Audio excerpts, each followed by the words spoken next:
By 1864, Grant has been promoted by Lincoln to the general of all Union armies. Grant and Lincoln have finally come to an understanding, which is simply that Grant doesn't have to out-general or outthink or outmaneuver Lee. He can just simply constantly engage him in battle, and if Grant loses 10 men to every one that Lee loses, Grant will still win. They're going to win what's called a war of attrition, or that is to say, Grant is going to bleed the South to death. And this is Grant and Lincoln's. Don't worry too much about these maps. If you're interested in this stuff and you want to pause and check them out, that's great. Now, Sherman will be waging war in the East, and he'll destroy Joseph D. Johnson's army in Atlanta. There's 115,000, which is going to have major consequences for the war. In fact, it is this victory that propels Lincoln to his victory in the 1864 election. Back in the East, Grant is in charge of an army of 115,000 Union soldiers, while Lee is down to 75,000 Confederate soldiers. And Lee will just attack over and over and over again. I'm just going to run through a bunch of these real quickly. The Wilderness, May 5th through May 7th. Spotsylvania Courthouse, May 8th through the 21st. Cold Harbor, June 1st through the 3rd. Notice these battles are all very close to each other.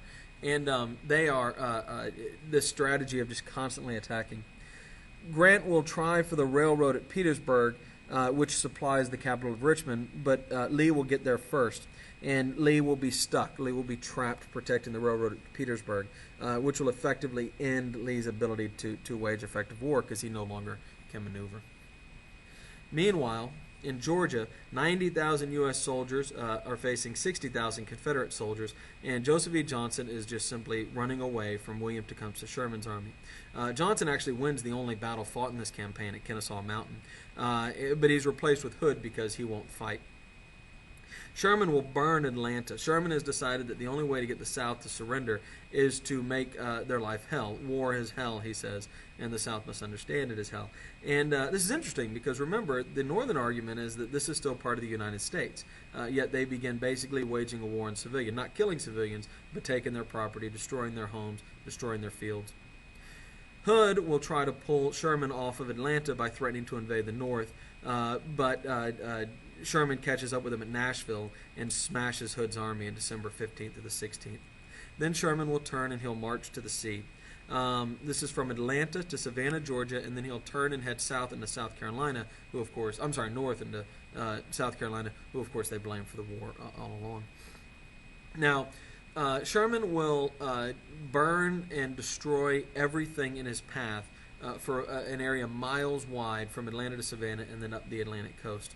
And this will be remembered bitterly by Southerners for generations. By April of 1865, Lee informs Jefferson Davis that his army is no longer capable of offering resistance. Whites flee Richmond, Virginia, and Lincoln actually comes with the army to take Richmond. Lee takes 25,000 soldiers and moves up to meet with Johnston, General Johnston, the Southern general, and he realizes it's futile, that it's over. And so he offers to surrender at Appomattox Courthouse, Virginia.